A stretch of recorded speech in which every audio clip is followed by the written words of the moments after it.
The trading post at the edge of known space smelled like recycled air and desperation.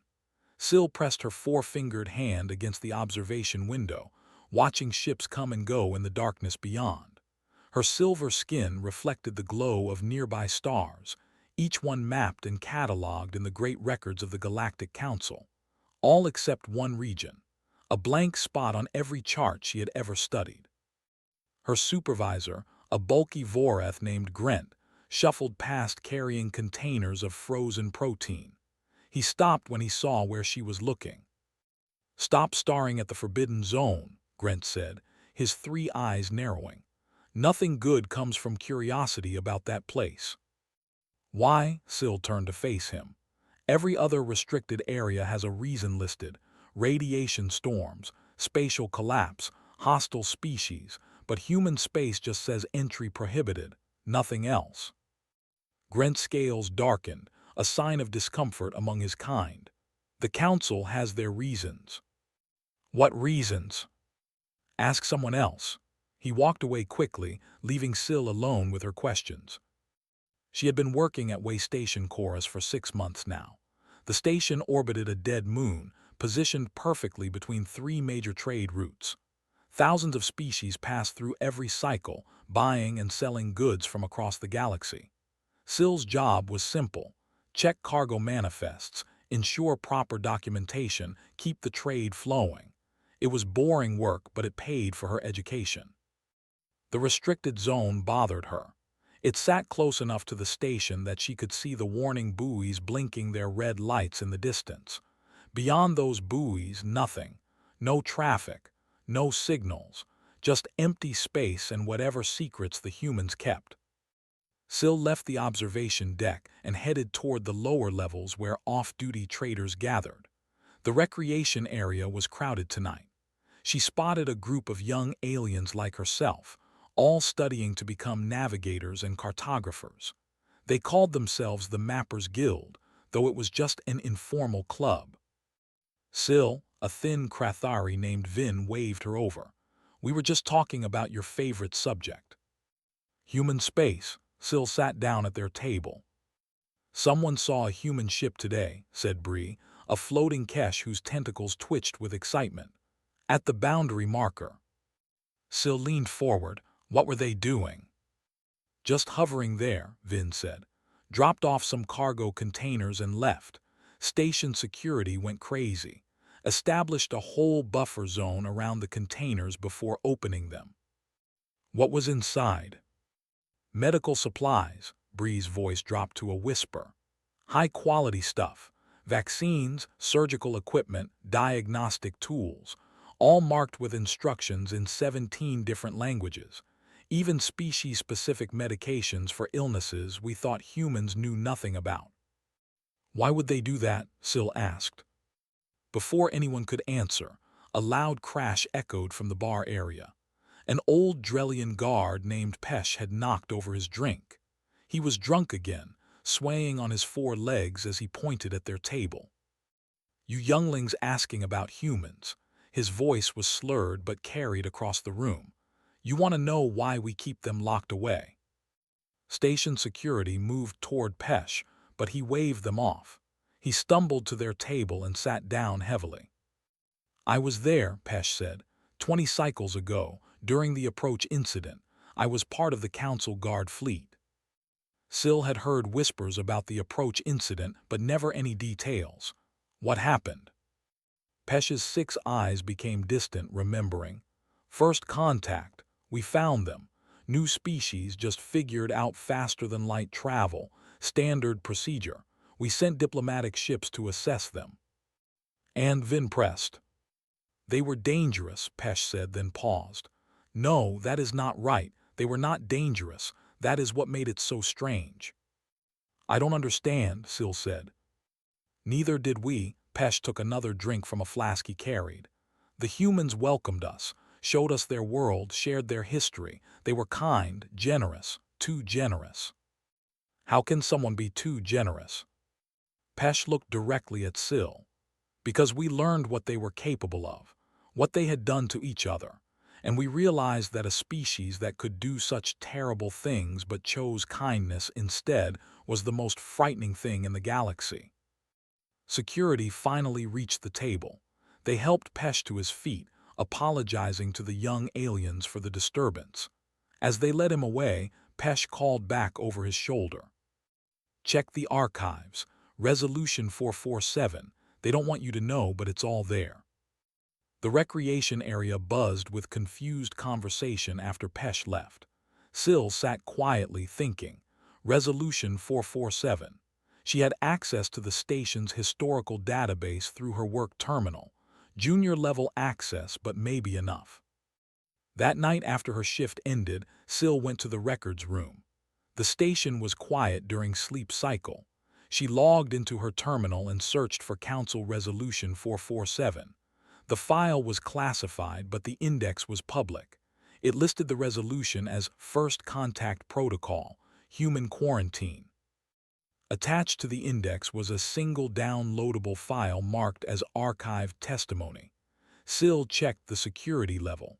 It was restricted but not locked. Someone had forgotten to fully seal the record, or perhaps they had left it accessible on purpose. She downloaded the file onto a data chip and logged out. Her heart pounded as she left the records room. If anyone discovered what she had taken, she could lose her job or worse. Back in her small quarters, Syl held the data chip in her hand. The room's dim lights cast shadows on the walls. Outside her window, the red warning buoys blinked their endless rhythm, marking the edge of human space. She inserted the chip into her personal viewer. A voice crackled to life, old and filled with an emotion she could not quite identify. Fear, perhaps, or regret. "This is Ambassador Tilrex of the Galactic Council. I am recording this testimony in accordance with standard protocols, following first contact with species designation. Human. What follows is my official report on why we must never allow any species to enter their space, and why they must never be allowed to leave it." The recording played through the night while Syl listened in silence. Ambassador Tilrex's voice was steady at first, professional, as he described the initial approach to Earth's solar system. The Council's diplomatic fleet had consisted of 4 ships carrying representatives from 20 different species. Their mission was routine: make contact, assess the new species, determine if they were ready for galactic integration. "We detected their faster-than-light signature 3 cycles before arrival," Tilrex explained. "A primitive design, inefficient but functional. Initial scans of their home system showed 1 inhabited planet, several colonies on neighboring worlds, and various orbital structures. Population approximately 11 billion. Technology level consistent with early space-faring civilizations. Nothing unusual." Syl leaned closer to the viewer, as the ambassador's tone shifted slightly. "Then we scanned their planet itself," Tilrex continued. "The science team became concerned. Earth registered as a Class 9 death world. Gravity 1.3 times galactic standard. Atmospheric pressure in the extreme range. Solar radiation levels that should prevent complex life. Weather systems violent enough to destroy settlements. Tectonic activity that regularly devastates population centers and the native life forms." The recording paused. Syl heard the ambassador take a breath before continuing. "Their planet is full of predators, creatures that hunt in packs, creatures with venom that can kill in minutes, creatures large enough to crush a Vorath, microscopic organisms that invade bodies and consume them from within. The humans evolved in competition with thousands of species trying to kill them. Our xenobiologists could not understand how intelligent life developed in such conditions. Most death worlds produce only simple organisms. Earth produced humans." Syl thought about the peaceful traders she had seen, the medical supplies they delivered. They came from that world. "We debated whether to make contact at all," Tilrex said, "but protocols required assessment. We sent a message in mathematical language. The humans responded within hours. They seemed excited. They invited us to their home world. We accepted." The recording shifted to what sounded like personal notes rather than official testimony. Tilrex's voice became quieter, more reflective. They welcomed us like honored guests. No weapons visible. No military presence beyond a standard patrol. They gave us a tour of their orbital stations first, wanting us to adjust to their gravity gradually. Thoughtful, kind. They asked about our cultures, our histories, our needs. One human, a scientist named Dr. Patricia Hall, spent 3 days teaching us about Earth's biodiversity. She was proud of her world, proud of life's resilience. She showed us how species adapted to impossible conditions and thrived. Syl heard something like sadness in the ambassador's voice now. We visited their capital city. They had prepared accommodations for each species, researching our environmental needs. The Kesh got humidity chambers. The Drellian guards got low-gravity rest areas. My own quarters had the exact atmospheric mixture of my home world. They had done this in less than a week. The attention to detail was remarkable. The recording went silent for several seconds. When Tilrex spoke again, his voice trembled. On the 4th day, they showed us their history. They have museums dedicated to preserving their past. We toured one focused on what they called the World Wars, conflicts that engulfed their entire planet. Twice, we saw weapons designed to kill millions. We saw records of chemical attacks that left soldiers drowning in their own lungs. We saw the aftermath of atomic weapons that turned cities to ash in seconds. Syl felt her skin go cold. I asked our guide, a young human named David Ross, how many died in these wars. He checked his data pad. 70 million in the first war, more than double that in the second. Those numbers did not include famines, diseases, and civilian casualties. Over 150 million humans dead, killed by other humans, in less than 50 years. The ambassador's breathing was audible on the recording. David apologized for the depressing subject matter. He said humans were not proud of their history, but believed in remembering it so they would not repeat it. Then he took us to the medical wing of the museum. He showed us innovations in surgery, antibiotics, prosthetics, trauma care. He explained that war had driven medical advancement. Humans learned to save people from injuries that should have been fatal. They invented techniques to repair shattered bodies.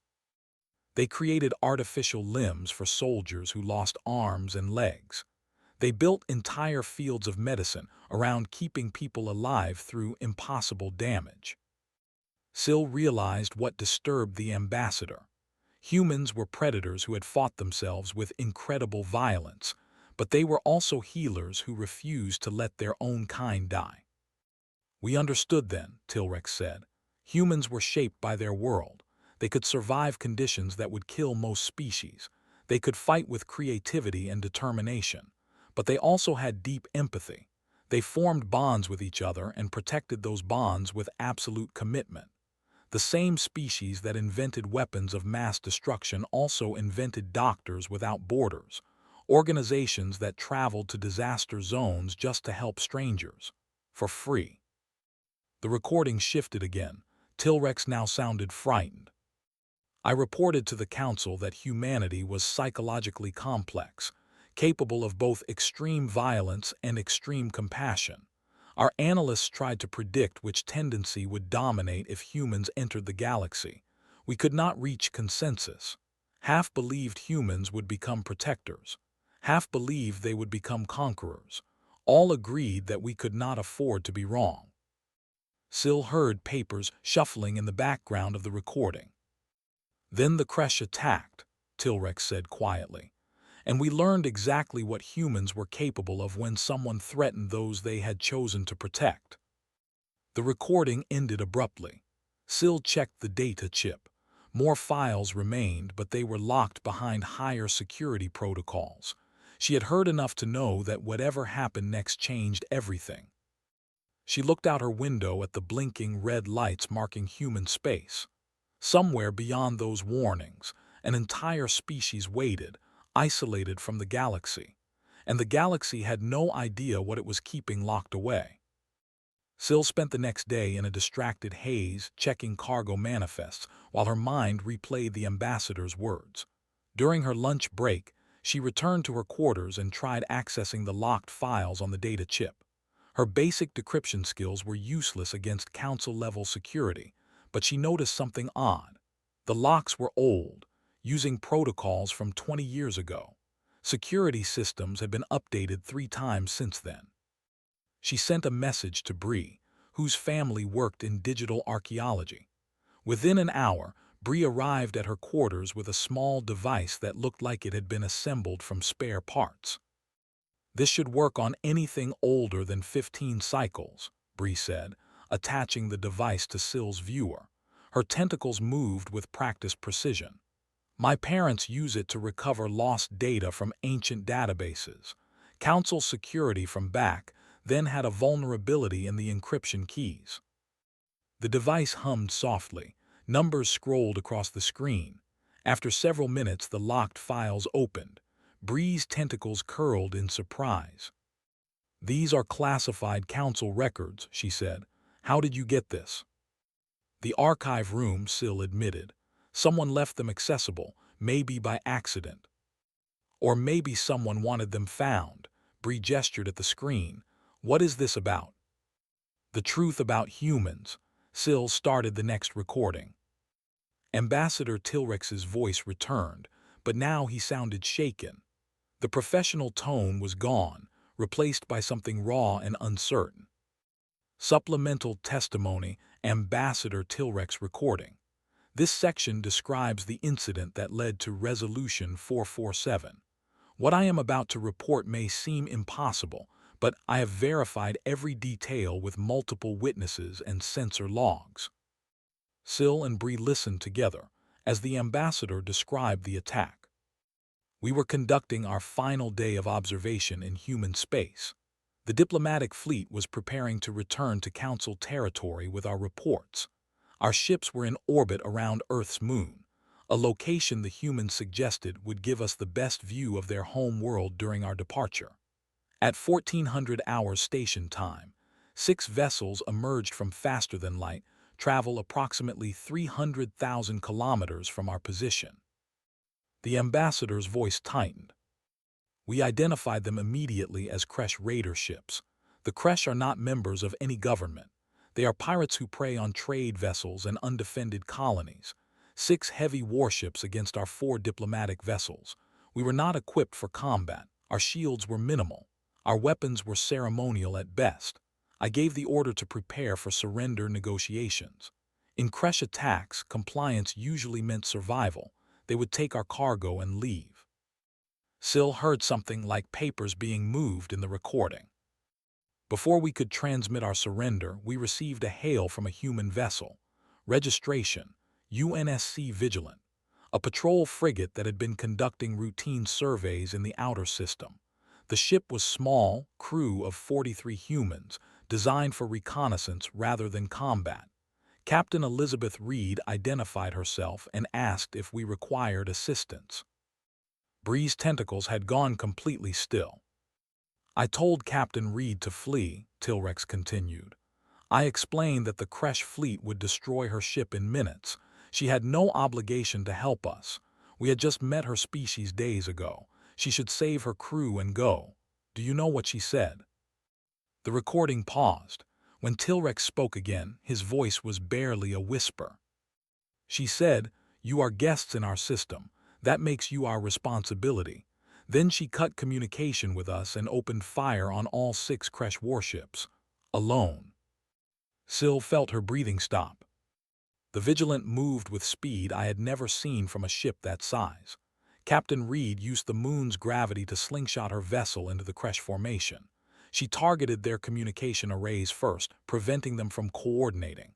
Then she fired everything: missiles, rail guns, energy weapons. The Kresh returned fire and the Vigilant's shields collapsed in seconds. Hull breaches on multiple decks, but the humans did not retreat. The ambassador's voice grew stronger, as if he still could not believe what he was describing. "The Kresh focused their weapons on the Vigilant, ignoring our diplomatic ships entirely. They tried to surround the human frigate. Captain Reed responded by venting atmosphere from her port side, using the escaping air to push her ship into an impossible spin. She came around behind one of the Kresh warships and fired her remaining missiles directly into their engine core. The Kresh ship exploded. Bree made a sound like wind through hollow spaces, the Kesh expression of shock. The Vigilant was burning now, Tilrex said. Fire in 3 compartments. Main power failing. We could see the damage on our sensors. The ship should have been abandoned. Instead, the humans continued fighting. One Kresh warship managed to lock weapons on the Vigilant at close range. Captain Reed did something that our tactical officers said was impossible. She rammed the Kresh ship. Syl could not process what she was hearing. The collision destroyed the Vigilant's forward section. 17 crew members died instantly, but the impact disabled the Kresh vessel's weapon systems.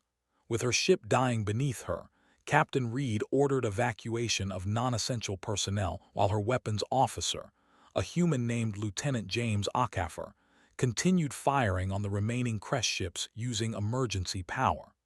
He was operating the weapons manually because the computer systems had failed, while suffering from decompression injuries. The recording grew quiet except for the sound of the ambassador breathing. The Kresh finally retreated. 4 of their 6 ships were destroyed or disabled.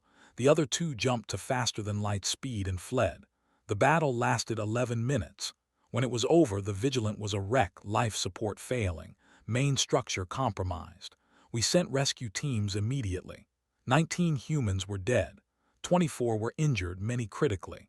Captain Reed was still on her bridge trying to save her ship's logs. She saw our rescue teams boarding, and her first words were an apology. Syl looked at Bree. An apology for what? The ambassador answered, as if he had heard her question across 20 years. She apologized for not protecting us better. She said she was sorry that some of the Kresh escaped, sorry that we had been frightened, sorry for the damage to our ships from debris. 19 of her crew were dead, and she was apologizing to us. The recording continued with Ambassador Tilrex describing the aftermath of the battle. His voice carried a weight that Syl had never heard from any council official. "We brought the human survivors aboard our medical ship," Tilrex said. "Our doctors had never treated humans before, but they did their best. What we observed during those treatments changed everything we thought we knew about this species." Syl heard the sound of liquid being poured, perhaps the ambassador taking a drink before continuing. The injured humans had sustained damage that would have killed any other species we knew. Bones broken in multiple places, internal bleeding, severe burns. One human, Engineer Second Class Amy Liu, had a piece of shrapnel embedded in her abdomen. Our surgeon removed it and said she would not survive the injury. She was conscious 3 hours later, asking if she could help repair our ships. Bree's tentacles coiled around herself, a gesture of discomfort. Another human, Lieutenant Okafor, the weapons officer who had continued firing while the ship was destroyed around him, had suffered decompression injuries that collapsed one of his lungs. He refused sedation until he had confirmed that all crew evacuation pods had been recovered. He gave our medical team a complete damage report on the Vigilant before he would rest. His lung was failing, and he was worried about paperwork. The ambassador's tone shifted to something like wonder mixed with fear. Our xenobiologists examined the human survivors with their permission. We learned that humans heal faster than almost any species in the known galaxy. Their bodies can seal wounds, fight infections, and recover from trauma that would be permanently crippling to others. They evolved these abilities on their death world, where injuries were constant and medical care was primitive. A human who breaks a bone can be functional again in weeks. A human who loses blood can regenerate it. Their bodies are designed to survive damage and keep fighting. Syl thought about the medical supplies the humans had delivered to the station. Of course, they would have advanced medicine. They needed it just to survive their own world. Captain Reed recovered enough to meet with me 3 days after the battle, Tilrex continued. I asked her why she had attacked 6 warships with only one small frigate, why she had sacrificed her crew for strangers. She looked confused by the question. She said it was the right thing to do, just that. The right thing to do, as if there had been no other choice. The recording paused. Syl heard pages turning. I asked her if Earth's military had sent her to protect us. She laughed. She said no, the Vigilant had been on a routine survey mission when they detected the Crest ships. She had made the decision to engage on her own authority. No orders, no backup, no plan. She saw someone in danger and responded. I asked what she thought would happen when she attacked. She said she knew her ship would probably be destroyed, but she hoped to delay the crash long enough for us to escape or for other human ships to arrive. Bree's tentacles were shaking now. She knew she would die. Yes, the ambassador's voice confirmed. She accepted that outcome. What frightened me was that this was not unusual behavior for humans. I spoke to other members of her crew who had survived. Every single one said they would have made the same choice. They were matter-of-fact about it. Protecting others was simply what they did. It was built into their psychology as deeply as their ability to heal. The recording shifted again. Now the ambassador sounded tired. I reported all of this to the council. We held an emergency session to discuss what to do about humanity. The debate lasted for 2 weeks. Every species had an opinion. The military advisors were terrified. They said humans were too dangerous to allow into the galaxy. A species that could fight like that would sacrifice themselves for strangers, that healed from impossible injuries. If humans ever decided to use those abilities for conquest, nothing could stop them. Syl felt anger rising in her chest. The humans had saved the council, and the council responded with fear. The diplomatic corps argued for integration, Tilrex said. They pointed out that humans had shown only friendship. They had welcomed us warmly, shared their culture, and protected us at great cost. Surely that meant they could be trusted. But others disagreed. They said we had only seen humans for a few days.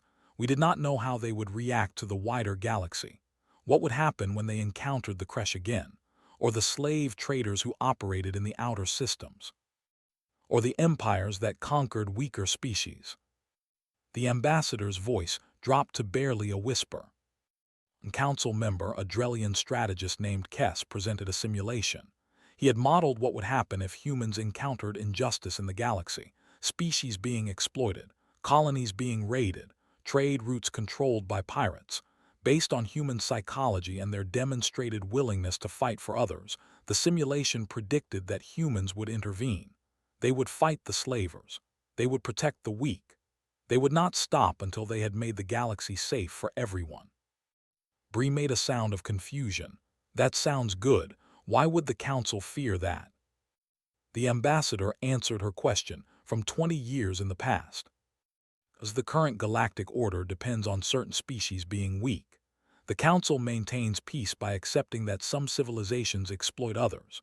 We look away from uncomfortable truth because confronting them would destabilize everything. The Kresh pirates exist because they target species too small to fight back and too far from major trade routes for the council to care. The slave markets operate in systems we pretend not to know about. The powerful prey on the weak, and we call it balance. Syl understood now. The council did not fear humans would attack them. They feared humans would defend everyone else. If humans entered the galaxy and saw what we had become, Tilrex said, they would try to fix it. They would fight for strangers the same way Captain Reed fought for us, and that would change everything. Ambassador Tilrex's recording moved into its final sections. Syl and Bree sat in silence, listening to the old diplomat describe how the council had made their decision. We debated for 16 days, Tilrex said. Every option was terrible.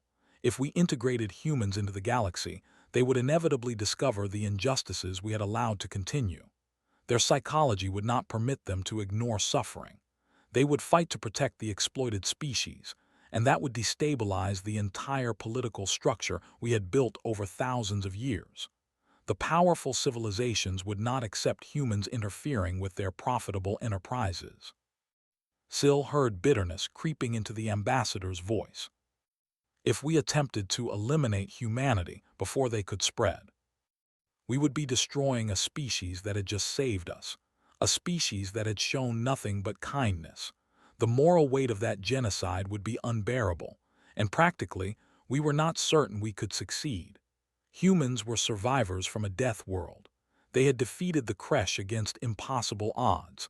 A military campaign against Earth might cost more lives than the Council was willing to spend. The recording crackled with static for a moment before clearing. So we chose the third option: quarantine. We would isolate humanity in their own system and prevent any species from making contact with them. We would tell the galaxy that humans were dangerous, that they needed to be contained for everyone's safety. We would frame it as protecting the galaxy from human aggression rather than protecting our corrupt systems from human idealism. Bree's tentacles curled tight. They lied to everyone. Yes, Tilrex agreed from the past. We lied. We passed Resolution 447, which prohibited any species from entering human space and prohibited humans from leaving it. We established patrol routes around their system.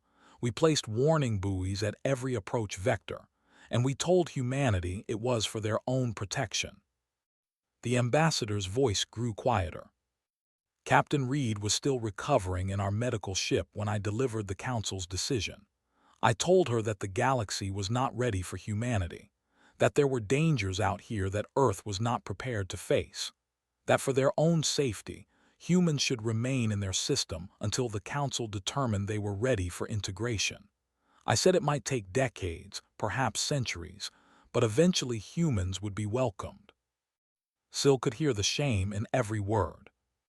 Captain Reed asked me one question. She asked if this was because of the battle with the Kresh, if the Council feared human military capability. I told her no, that we were simply concerned for her species' well-being. She looked at me with these clear eyes and said she understood. She said humans would respect the Council's decision.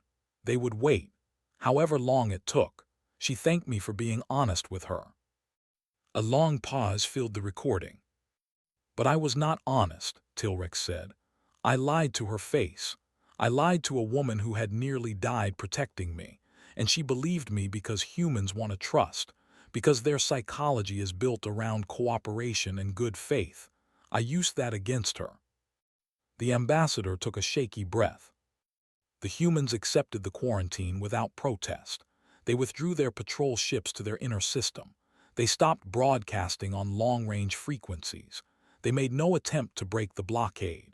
Captain Reed returned to Earth and I never saw her again. I heard later that she was awarded their highest military honor for her actions. Then I heard she had left military service entirely. The battle had injured her too severely for continued duty. She became a teacher instead, educating young humans about other species and cultures, preparing her people for the day they would be allowed to join the galaxy. Syl felt tears forming in her eyes, a reaction she had not expected. That was 20 years ago, Tilrex continued. In that time, I have watched the quarantine continue. I have seen the Council maintain the lie. I have watched humans develop in isolation, cut off from the galactic community they wanted so desperately to join. And I have watched what they do with that isolation. The recording shifted. The ambassador now sounded different, less formal, more personal. Humans still send supply ships to the boundary markers. Every few months, a vessel arrives with medical equipment, food supplies, and educational materials. They leave these things at the edge of their restricted zone with notes offering them as gifts to anyone who needs them. No payment requested. No demands made. Just supplies, carefully packaged and labeled in multiple languages, with instructions for use. Bree's tentacles loosened slightly. Our intelligence reports show that humans have spent their isolation improving their own world. They cleaned their oceans. They restored habitats they had destroyed. They eliminated poverty across their entire planet. They unified their governments under a single cooperative system. They built schools and hospitals and research centers. They focused all their energy inward, making themselves better, while waiting patiently for the day we would let them out. The ambassador's voice broke. They became everything we feared they would be, everything we knew they could be, and we keep them locked away because we are afraid of our own shame, afraid that if humans see what the galaxy has become, they will fight to change it, and they will win, because humans do not quit, they do not surrender, they do not accept injustice. They survive death worlds and impossible injuries and 6-to-1 odds because giving up is simply not in their nature. Syl heard the sound of the ambassador standing, his chair scraping across the floor. I am recording this testimony and leaving it in the public archives with minimal security. I am old now. My career is ending. I want someone to find this. I want the truth to be known. The quarantine is not protecting the galaxy from humans. It is protecting the galaxy's powerful from having to face what they have become, and I am ashamed that I helped make it happen. The recording ended with a soft click. Syl and Bree sat in stunned silence after the recording ended. The small quarters felt too confined, the air too heavy. Outside the window, the red warning buoys continued their endless blinking, marking the edge of human space like prison bars. "What do we do with this?" Bree asked finally, her tentacles moving in agitated patterns. Syl looked at the data chip. Ambassador Tilrex wanted someone to find it. He wanted the truth known. The council will shut it down. They will say it is fake or classified or dangerous. Maybe. Syl pulled up her station interface and began copying the files. But we can make that harder. She sent copies to Bree, then to every member of the Mappers Guild. She uploaded segments to public forums using anonymous routing. She packaged the ambassador's testimony with historical data about the approach incident, cross-referenced with publicly available information that supported the story. Within an hour, the files were spreading across the station's networks. Alarms began to sound 3 hours later. Station security locked down the communication systems, but it was too late. The data had already jumped to ships in dock, carried by traders who would spread it to other stations. The truth was loose. Syl expected security to arrest her immediately, but instead, her supervisor Grant appeared at her door. His 3 eyes looked tired. "I know what you did," he said quietly. Syl stood up straight. "I am not sorry." "Good." Grant handed her a data pad.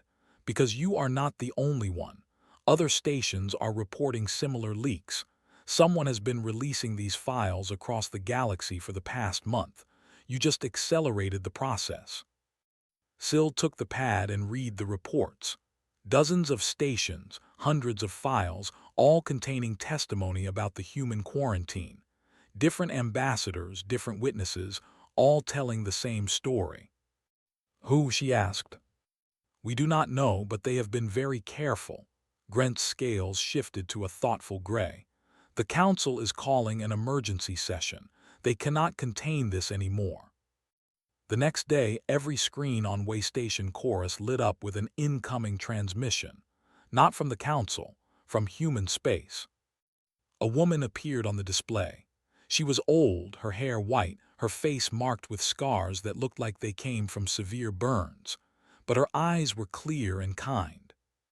"My name is Captain Elizabeth Reed, retired, of the United Nations Space Command. I am broadcasting this message to all species on behalf of humanity. We have become aware that information about our quarantine has been released to the public. We want you to know that we understand the Council's decision 20 years ago. We do not hold anger toward anyone." Syl moved closer to the screen. This was the woman from the ambassador's testimony, the captain who had fought 6 warships alone. "We know that first contact was complicated," Reed continued. "We know we are different from other species in ways that might be concerning. We are from a harsh world. We have a violent history. We understand why caution was needed. We have spent these years improving ourselves, learning, growing, hoping that one day we would be ready to meet you as equals." The captain paused, and something like sadness crossed her face. But we have also monitored the space beyond our boundaries. We have seen ships attacked by raiders. We have detected distress signals from colonies under assault. We have recorded transmissions from species calling for help that never came. And we have stayed in our system because we gave our word to the Council that we would wait. Syl felt her breathing quicken. "We are ending that wait," Reed said simply. "Not because we are angry, not because we want revenge, but because we cannot listen to people suffering and do nothing. That is not who we are. That is not who we will ever be. Starting today, human ships will patrol the space around our system. We will respond to distress calls. We will protect ships under attack. We will offer aid to anyone who needs it." The captain's voice grew stronger. "We are not asking the Council's permission. We are not demanding territory or resources. We are simply doing what we should have been allowed to do from the beginning. If you need help, call us. We will come. If you are in danger, signal us. We will respond. If you are alone and afraid, know that you are not anymore. Humanity is here." The transmission ended. The station erupted into chaos. Some species cheered. Others panicked. Security tried to restore order, but the noise was overwhelming. Syl pushed through the crowd to the observation deck. She looked out at the boundary markers, the blinking red lights that had kept humans contained for 20 years. A ship emerged from human space, then another, then dozens, small patrol vessels like the Vigilant, spreading out into the surrounding space in organized patterns. They took up positions along the trade routes where Kresh raiders had been reported. They stationed themselves near vulnerable colonies. They broadcast a simple message on all frequencies. "This is human patrol vessel responding to Resolution 447. We are here to help." Syl's communication panel chimed, a priority message from an unknown source. She opened it. "To whoever released the truth about our quarantine, thank you. We have been monitoring the galactic networks for years, waiting for someone to question the lies. You have given us the opening we needed. Humanity does not want war. We do not want conquest. We just want to do what is right. And we will not stop until the galaxy is safe for everyone, every species, every world, no exceptions. This is what you were afraid of, Council, and you were right to be afraid. Because we are going to change everything." Captain Elizabeth Reed, UNSC Vigilant, still protecting those who need it. Syl looked out at the human ships spreading across the darkness like stars coming to life. The quarantine was over. The galaxy would never be the same. And somewhere in the crowd behind her, other young beings were watching too, realizing that the most dangerous thing in the universe was not a weapon or a warship. It was someone who refused to accept that suffering was inevitable. It was someone who would fight for strangers. It was someone who would never, ever quit. It was hope, and humanity had brought it with them.